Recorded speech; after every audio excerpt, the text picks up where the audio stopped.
Oh yeah, they do a great job. And we know the folks here, so. Yeah.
Welcome to the first day of the EPCOT Flower and Garden Festival. It's beautiful out there, isn't it? Yay! It's gorgeous. And the flowers, you're in for a real treat if you have not walked around yet. They are beautiful this morning. Well, my name is Debbie, and I've been with Disney's Horticulture for 28 years. And my role at the EPCOT Flower and Garden Festival is bringing the programs that you see today. And my role is managing the Walt Disney World Nursery. So we're going to talk about some of the things that we grow and produce for the Flower and Garden Festival. Festival is our flower towers. And our flower towers, they add vertical color in the garden. So if you're walking along the promenade, you're going to see those flowers from far away. This is a simple wooden flower tower. You can achieve the same thing. You could plant this with flowers. You could plant it with herbs. We've done that before. Comes in a little kit in a box, and it's empty on the bottom. There's no bottom to it. So if you were going to set this in your yard and leave it there, don't put a bottom on it. But if you wanted to be able to, and it's not, see, I can lift it up. It's not that heavy. If you wanted to move it around, you're going to need to take a piece of plywood and cut it, and you can screw it to the bottom, and that way it'll make it more Several mobile. different varieties. Tillandsias are a little bit different. They do require a little bit different care. So anything with the wider leaves is going to be something that's more of a desert type Tillandsia. Thinner leaf is more of a rainforest Tillandsia.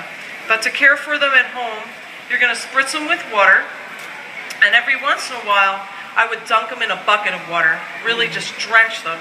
If you want to fertilize them, you're going to have to use water-soluble fertilizer, but at a very low rate of nitrogen.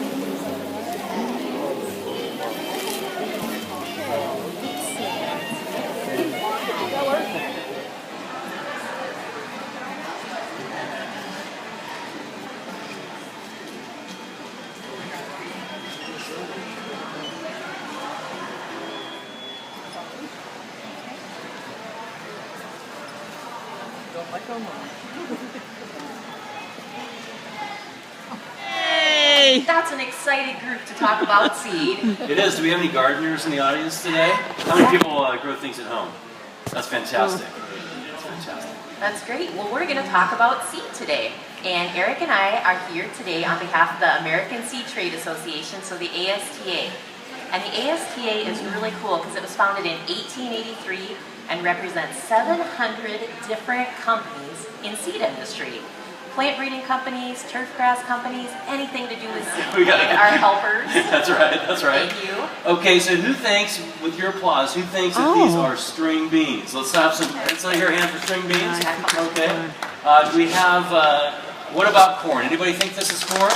It sounds like the corn might be a winner, and in fact that is teosinte that you see on the left, which is the ancient ancestor of corn, and you can see the modern sweet corn that we all enjoy today. Isn't that amazing? So let's try it again. Next one. Wow, what is that funky That's looking the flourish thing? we like to see there. Yeah, we like that. That's good. That's going to add excitement to our presentation. What have we got here? Do we have apricot? Let's see, what do we have? Peaches and apples. Okay, so who thinks that these are peaches? Can we have some applause for peaches? Yay! Okay, look kind of like peaches, right? How about apples? Anybody for apples? Oh, we got more apple fans in the house today. All right. Well, you guys started to play the trick on me. Okay. Oh! What's that weird thing? It's neither Eggplant. peaches nor apples. In fact, it's Continue to improve the plant breeding process to create more desirable seed varieties. And it's things like sight, taste, and touch are things that we want to improve.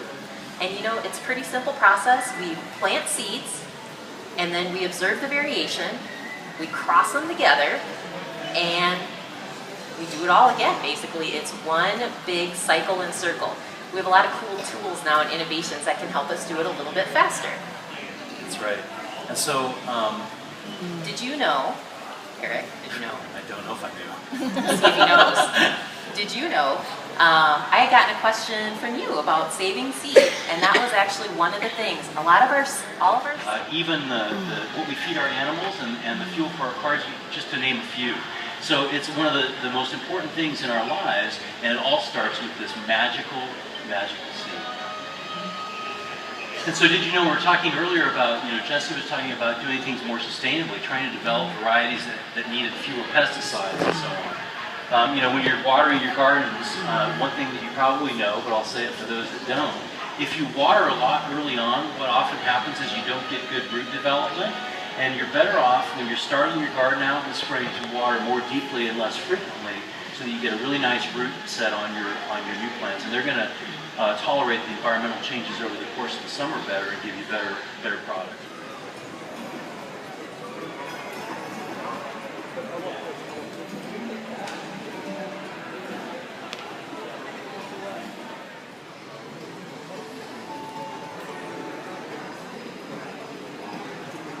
Better weather and the first day of the festival. It's really exciting to be here. I'm an insect ecologist by training, and I work a lot with butterflies. And so what I'd like to do today is to introduce you to this really fascinating group of insects, talk a little bit about their biology, what kind of makes them tick, and then talk about specific examples of some really interesting species that you can see around the Deep South and in Florida, and then talk a little bit about how you can attract these really wonderful creatures to your backyard, which is a very simple tip. They might pupate on the side of your house, on an adjacent plant, and they find a secure location, they spin a little bit of silk, and they'll hang motionlessly for a period of about 24 hours, and they're getting ready to molt for the last time. And very soon that caterpillar skin will split open, and a beautiful new pupa or chrysalis will form in the place of the larval skin. And so unlike a moth cocoon, a butterfly chrysalis is actually the living, breathing skin of the caterpillar, just in a different form. And the different pupil colors are really amazing. They resemble nothing like a caterpillar. They're very static in the environment. You might say, well, this is the most boring stage of a butterfly's life because it's motionless. It's just hanging out in the environment. And actually the opposite is true. This is the most dynamic stage of a butterfly's life because inside this chrysalis, all the structures of that caterpillar are broken down into a milky-like soup and reorganized on the cellular level to become the structures of an adult butterfly, a process that can take only a few days. And then when that caterpillar climbs from the Carolinas down to Texas, this is an environment that you might see regularly as you go fishing or outside your window. And this is a coastal kind of salt marsh environment. This is taken over in Cedar Key to the west here of Disney. And if you go further south in the Florida Keys, you find another type of salt marsh here. And it has these weird looking little plants in it that the caterpillars feed upon. But what's really interesting is that this is a regularly flooded environment with seawater. Every time the tide comes in, these plants are completely submerged by seawater. And so as a caterpillar feeding on this plant, it's a really harsh environment. What I'd like to talk to you all today about is obviously the most iconic and one of the most beautiful butterflies in North America, the monarch. And I'd like to start by giving a little background on its biology, talk about the migration of the monarch, some threats to the monarch itself, and then what you can do at home to help this wonderful butterfly. Anyways, this is a shot of one of the more colorful species of milkweed. This is butterfly weed, Asclepias tuberosa, along a highway in Nebraska. And this is a really showy species, easy to grow down here in the southeast, and a really vibrant color in the landscape just to make your yards more attractive. And female butterflies are really phenomenal chemists, and they fly around the environment, and they use their very large compound eyes to detect the architecture and the morphology. But there are really two very distinct populations of the monarch. There's a very large eastern population shown here in red, and there's a much smaller western population shown in yellow. And the dividing line in the center of the states are the Rocky Mountains. So there's very little connection across the Rocky Mountains from east to west or west to east. And therefore they don't have a lot of genetic exchange between those populations, but they do often mix in Mexico when they migrate. And during the course of the summer months, the monarch butterfly is like any other monarch, any other butterfly. It has a very short lifespan. It breeds on the plant, produces as many generations as it can during the growing season. All the little colored dots are here are different locations where monarch butterflies have been tagged and later recovered in the overwintering colonies in Mexico.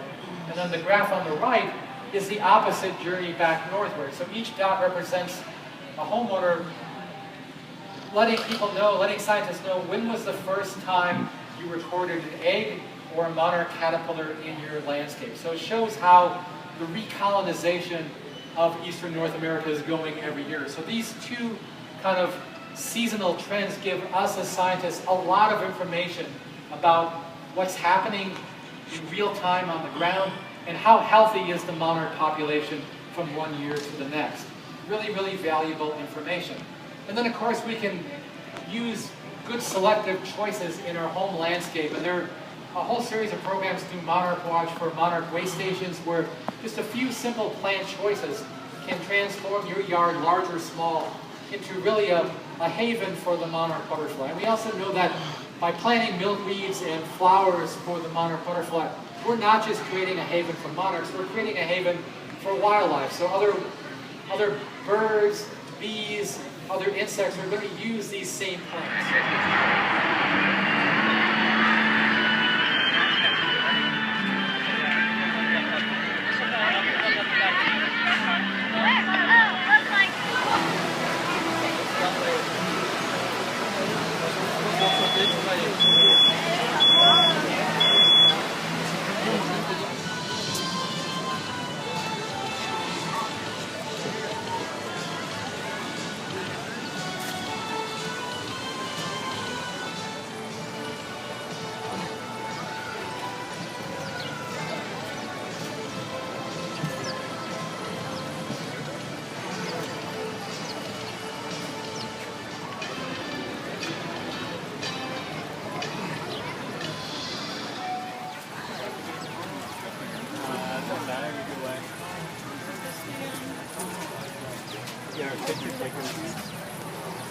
Oh, we didn't really touch it. Here's what I did. I put my finger in front of it and it just went on my